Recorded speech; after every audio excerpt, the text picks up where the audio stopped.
Picture yourself on the walls of Delhi in 1299.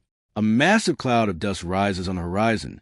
Not a sandstorm, but 60,000 Mongol horsemen, the same force that had razed Baghdad, crushed Persia, and struck terror across Europe. They had been marching for 6 relentless months, their goal clear. This was no raid for plunder, no fleeting display of force. This time, the Mongols intended to conquer, to absorb Delhi into their empire just as they had China, Russia, and Persia. Between them and the city lay only 10 kilometers, a distance Mongol cavalry could cross in under an hour. Yet, what the Mongols had not accounted for was a hidden advantage of Delhi's terrain, one that would transform their greatest strength, their unmatched mobility, into a critical vulnerability. The question that arises is staggering. How could a hastily assembled army, facing the most powerful military force of the era, hope to prevail? Before we answer, consider this. Where are you watching from, and what time is it there? The global reach of this story reminds us that history resonates everywhere. Now, step with me into a narrative where geography, strategy, and decisive leadership converge to shape the fate of nations. To understand why the Battle of Kili in 1299 was so decisive, we must rewind nearly a century. In 1206, 2 significant Asian powers were born: the Mongol Empire under Genghis Khan and the Delhi Sultanate in northern India.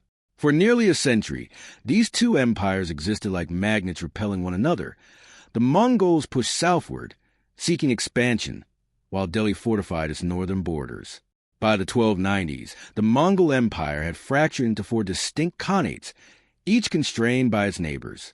The Chagatai Khanate, located in Central Asia, found its only direction for expansion unobstructed by its fellow Mongol states was southward, into the territory of the Delhi Sultanate.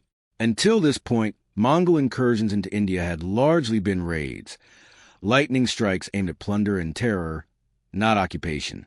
But in 1299, the objective changed entirely. Dua Khan, the Chagatai leader, dispatched his son, Prince Kutluf Khwaja, with a massive army, contemporary accounts placing it between 100,000 and 200,000 troops, though modern historians estimate closer to 50,000 to 60,000 highly disciplined horsemen. Over 6 months, they marched south without plundering settlements along the way, avoiding skirmishes with frontier garrisons to conserve strength for their ultimate goal, the conquest of Delhi. At that critical moment, the Sultan of Delhi was Alauddin Khalji, a ruler as notorious for his ruthlessness as he was remarkable for his administrative and military reforms. Just 3 years earlier, in 1296, Khalji had assassinated his uncle and father-in-law, Sultan Alauddin Khalji, to seize the throne. He had reinforced his power with a successful raid on the southern kingdom of Devagiri, returning with enormous wealth in gold, silver, jewels, war elephants, and horses. This newfound wealth allowed him to secure loyalty among generals, consolidate his position, and execute the bloody coup. Despite his violent rise, Khalji proved to be a visionary military reformer. He understood that facing the Mongols required abandoning the old feudal model, in which nobles brought their own troops to battle. Instead, he established one of medieval India's first standing armies, recruiting soldiers directly, paying them from the state treasury, and carefully defining roles to prevent corruption and inefficiency. He implemented a strict branding system for horses, detailed records for soldiers, and enforced economic regulations to ensure that the treasury could sustain a large professional army without destabilizing the market. According to historian Farishta, Khalji's forces numbered 475,000 cavalry, excluding infantry and thousands of war elephants, a staggering army by any standard. Yet when the Mongol advance was confirmed in late 1299, most of Delhi's elite troops were engaged in Gujarat, leaving the capital vulnerable.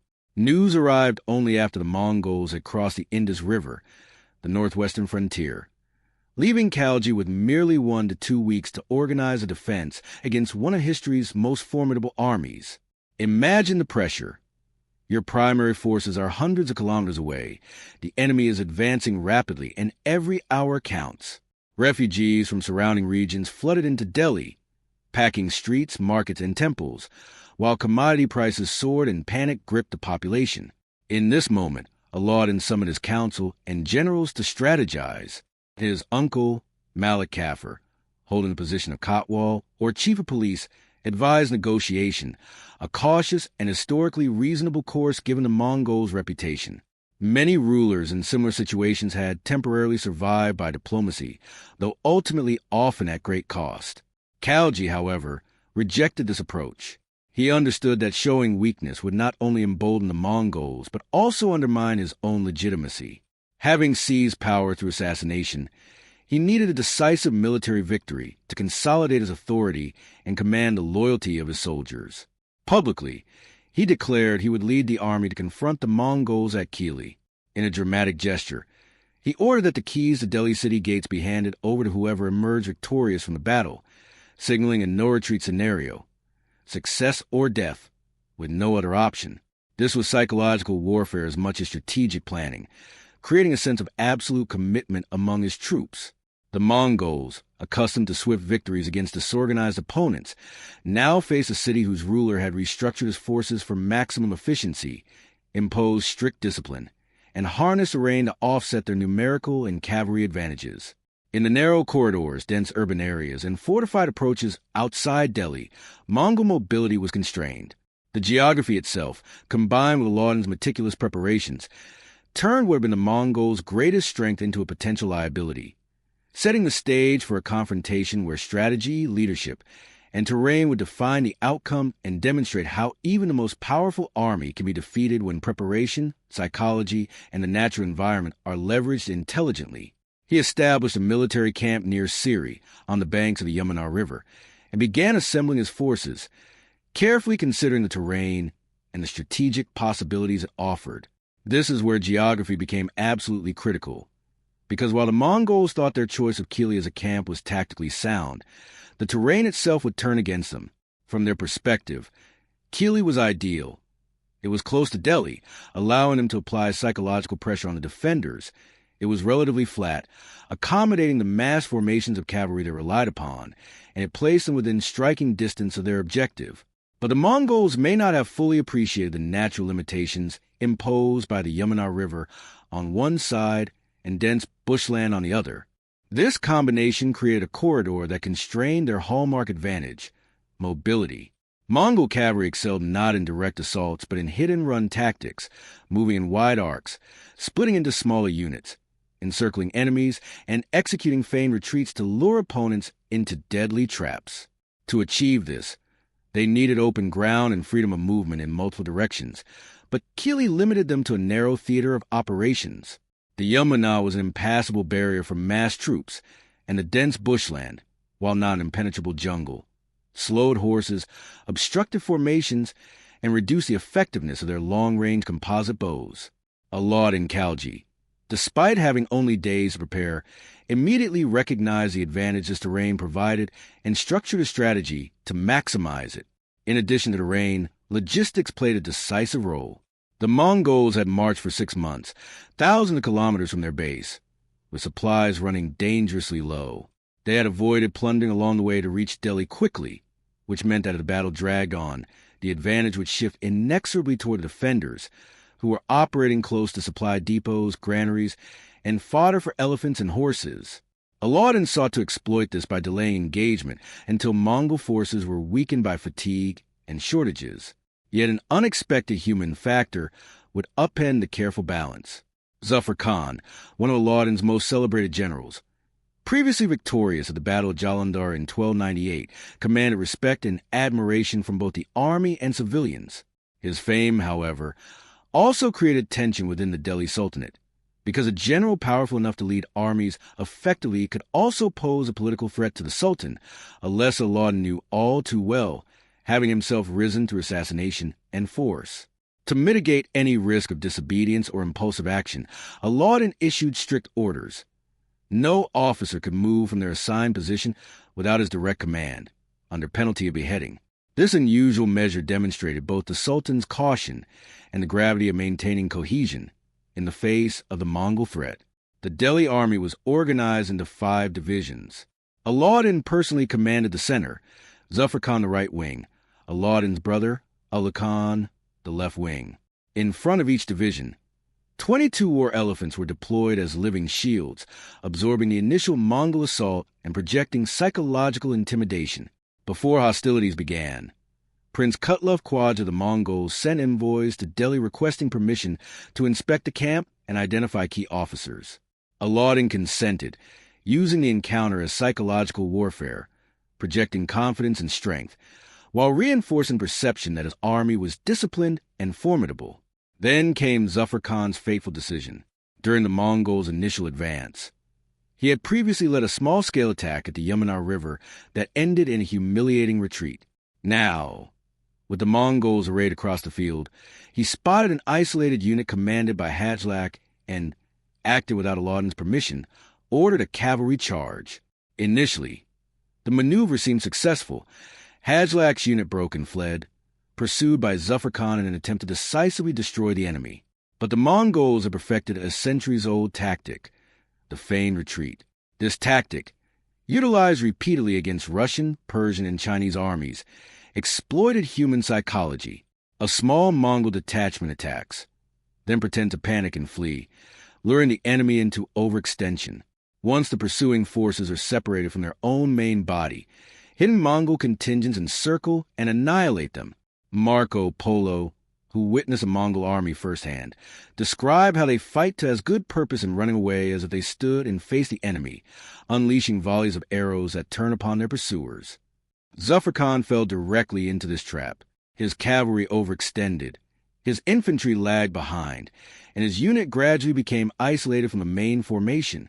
Suddenly, Mongol reinforcements appeared from both flanks, surrounding Zafar Khan and his men completely. The general faced a dire dilemma. Retreat risked his life, because he had disobeyed Alauddin's direct orders, which carried the penalty of death. Advancing or holding position offered little safety, as his unit was already encircled and vulnerable to concentrated Mongol attacks. Meanwhile, the larger strategic picture magnified the stakes. The confined terrain prevented the Mongols from deploying their usual wide maneuvers. The Yamuna River blocked one flank, and dense bushland limited rapid redeployment. Mongol horses, exhausted from the long march, were less capable of sustaining extended engagement, while Delhi's elephants and troops, fighting close to home, had immediate access to food, water, and reinforcements. Alauddin had anticipated such contingencies. The elephants formed moving shields, the infantry maintained disciplined formations, and archers targeted Mongol flanks. In effect, the Mongols' own strength, their mobility, and reliance on open terrain had been neutralized by careful planning and environmental advantage. Furthermore, the psychological impact of strict discipline, combined with visible preparation and the presence of reinforcements in Delhi, created uncertainty among Mongol troops. Even the most experienced cavalrymen hesitated to fully commit, unsure of the traps that awaited them in the constrained corridor. This confluence of factors, the careful exploitation of terrain, the precise deployment of elephants, the disciplined coordination of infantry and archers, and the timing of reinforcements, set the stage for Mongols' first real challenge in India, where their famed strategies were blunted by a combination of geography and human ingenuity. Zafar Khan's rash action, though initially promising, highlighted the critical importance of command and coordination. Disobedience, even by the most capable generals, could almost have led to disaster for Delhi's forces. Yet the same rigid discipline, coupled with Alauddin's understanding of terrain and logistics, would ultimately allow the Delhi Sultanate to withstand the Mongol assault, turning what seemed an inevitable defeat into a strategically manageable confrontation. This battle demonstrates a fundamental lesson in military history. Even overwhelming force can be mitigated when leaders understand context, terrain, supply lines, and the human element, combining all these factors into a cohesive defensive strategy that transforms apparent vulnerability into strength. Zafar Khan chose to keep fighting, fully aware that he faced an overwhelming Mongol force without support from the main army. Perhaps he hoped that a dramatic victory would wash away the transgression of disobeying Alauddin's direct orders. Perhaps he understood that death was likely, and he preferred to die in valor rather than live with the shame of retreat. The historical record does not tell us precisely what motivated him, but what we do know is that Zafar Khan and his men fought with extraordinary courage. Their resistance inflicted significant casualties on the Mongols, demonstrating the deadly discipline and training of Delhi's army, even in isolated units. Yet, eventually, The overwhelming Mongol numbers and tactical coordination surrounded and overpowered Zafar Khan's forces. He was captured, and in an extraordinary moment of mutual respect between foes, Prince Kutlug Khwaja offered Zafar Khan terms of surrender, including the possibility of joining the Mongols with a position of leadership.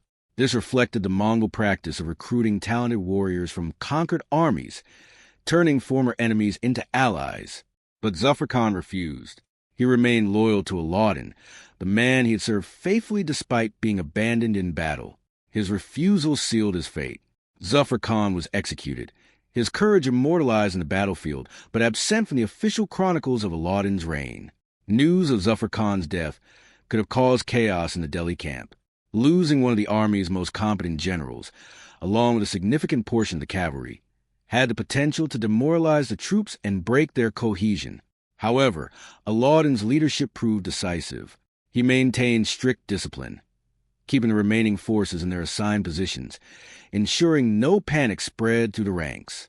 Here, terrain again played a critical role.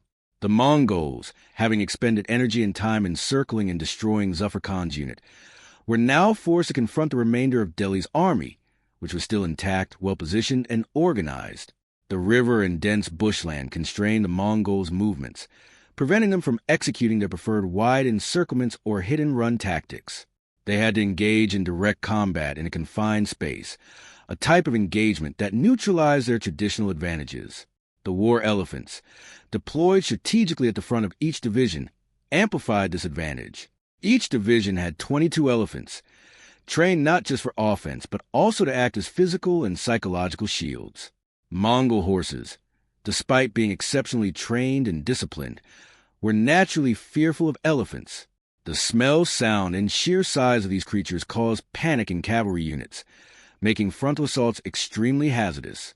In wide-open steppe battles, Mongols could maneuver around elephants, but at Kili, with the Yamuna River on one flank and thick forest on the other, circumventing them was nearly impossible. This forced the Mongols into a frontal engagement, where their mobility and speed were largely negated. During the battle, the Mongols repeatedly attacked the center, where Alauddin himself commanded. They attempted to strike from other directions, but the narrow battlefield prevented effective flanking maneuvers. By nightfall, the armies were still facing off, and though the battle had been intense, the situation had begun to favor Delhi. Then a critical turning point occurred. Prince Kutlug Khwaja was severely wounded.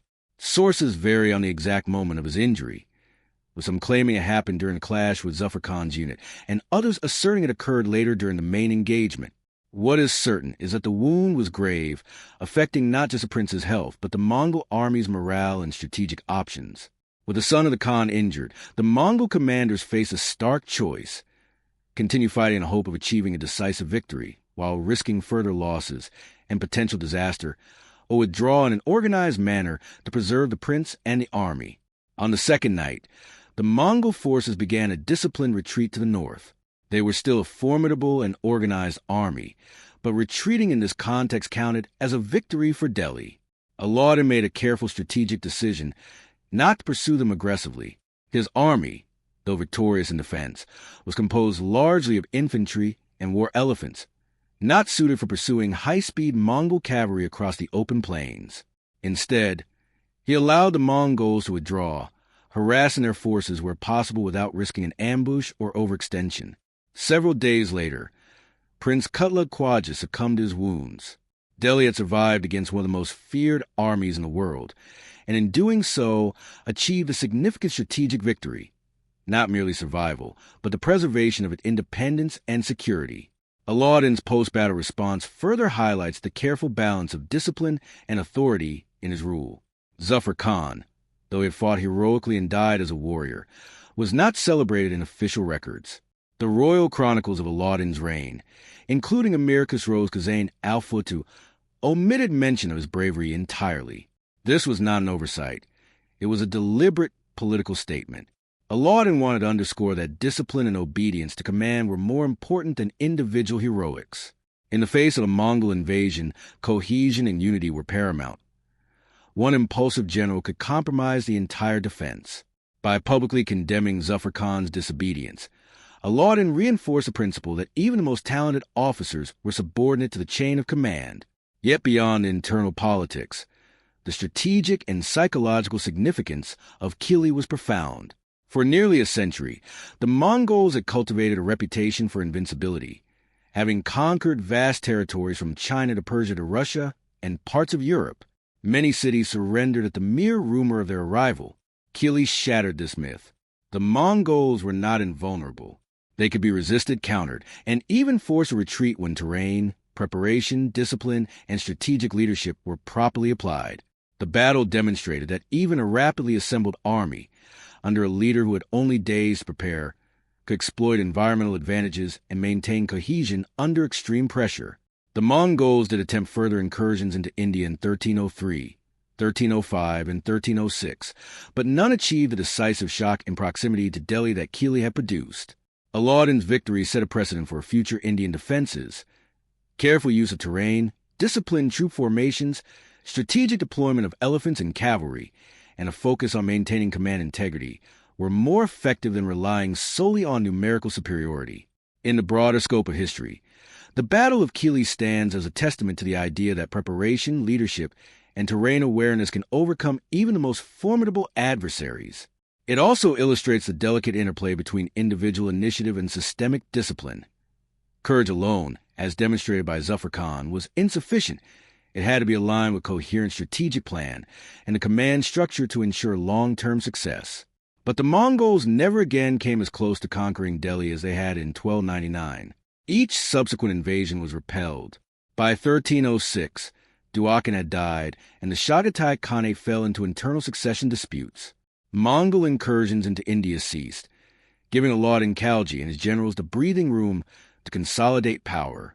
Taking advantage of this pause, Delhi's army even launched raids into Mongol-held territories in modern-day Afghanistan, demonstrating not only their strength but also a newfound confidence. The long-term significance of Kili extended far beyond military victory. It helped preserve Indian culture, civilization, and institutions. Consider the fate of other regions subjected to Mongol domination. Persia fell under the Ilkhanate dynasty from the mid-13th century, with rulers imposing foreign administration and disrupting local governance. Baghdad, once a global center of learning, was devastated in 1258. As much as 90% of the city's population in some urban areas was wiped out, with libraries, academies, and religious institutions destroyed. In China, the Yuan dynasty, 1271 to 1368, imposed dramatic administrative and cultural changes, reshaping society. In Russia, Mongol rule lasted nearly 250 years, profoundly altering political structures and social organization. India, by contrast, escaped such transformations largely because of strategic victories like Kili, which preserved Delhi as a functioning, autonomous political and cultural center. What lessons can we extract from Kili? Lesson 1. Geography is not mere background. It is a strategic factor. History is often framed as a story of people making decisions, but those decisions always occur within a physical context. Terrain, climate, rivers, and distances shape what is possible. The Mongols dominated the Eurasian steppes not merely because of skill or courage, but because their style of warfare was optimized for open plains. At Kili, constrained by the Yamuna River on one side and dense bushland on the other, they could not maneuver freely. Alauddin could not change the fact that his elite forces were distant, nor could he magically increase preparation time. But he could and did exploit the terrain, neutralizing the Mongols' primary advantage. Lesson 2. Discipline beats enthusiasm.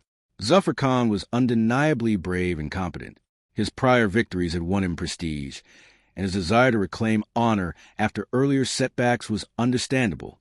Yet his decision to disobey Alauddin's orders and pursue personal glory nearly cost the entire army the battle. Initiative and courage are vital, but in critical moments, coordination and adherence to strategy are often more important than individual heroism. Modern organizations, whether militaries, businesses, or sports teams, struggle with this balance. Leaders must empower individuals to act decisively while ensuring that actions serve the broader plan. Kili demonstrates the catastrophic consequences when discipline is compromised, even by a skilled and courageous officer. Lesson 3.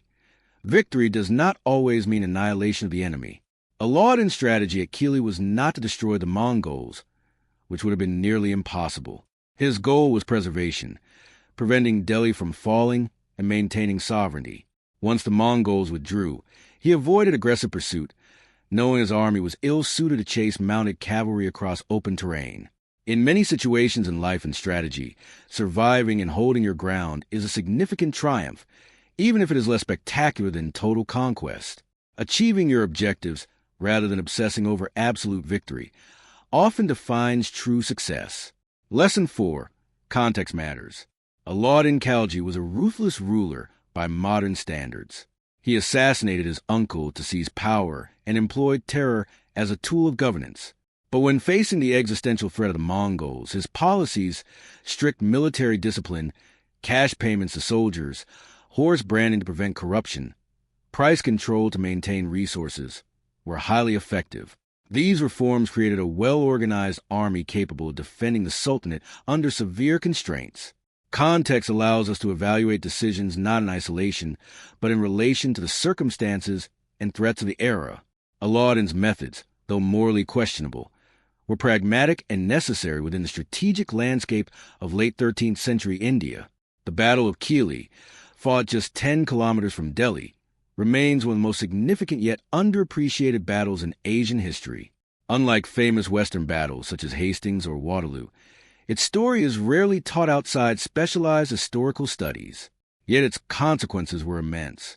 Had the Mongols won, Delhi could have been annexed as a Mongol province.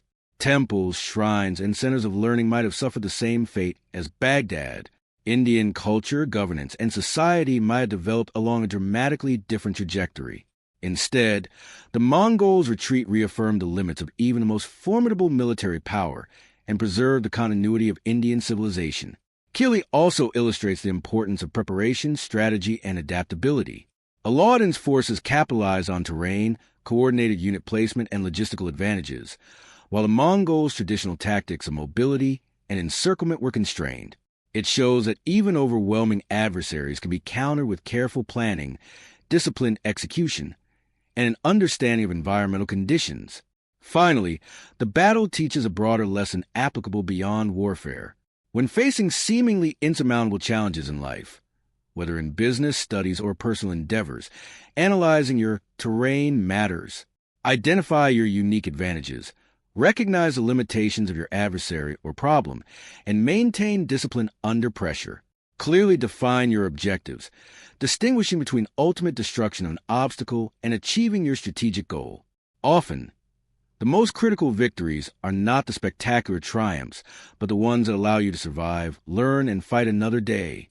Kili reminds us that history is shaped by the interplay of geography, preparation, and disciplined decision-making. A seemingly small patch of land bounded by a river and bushland became the difference between survival and destruction of an entire civilization. Alauddin Khalji's leadership demonstrates that even in the face of the world's most feared army, preparation, strategy, and adaptability can turn the tide. The lessons of Kili transcend centuries, offering insights into leadership, strategy, and the importance of aligning courage with discipline. So, when you encounter daunting challenges, remember the Battle of Kili. Evaluate your terrain, leverage your resources wisely, maintain discipline and execution, and focus on achieving your objectives. Victory does not always require annihilation of the opponent. Often, survival, adaptation, and strategic patience define true success. And now, a question for you. Which factor was decisive at Kili? Alauddin's intelligent use of terrain, the Mongols' miscalculations, or something else entirely? Reflect, learn, and apply these lessons in your own life. History shows that preparation, strategy, and disciplined execution often outweigh raw power. Thanks for watching, and see you in the next video.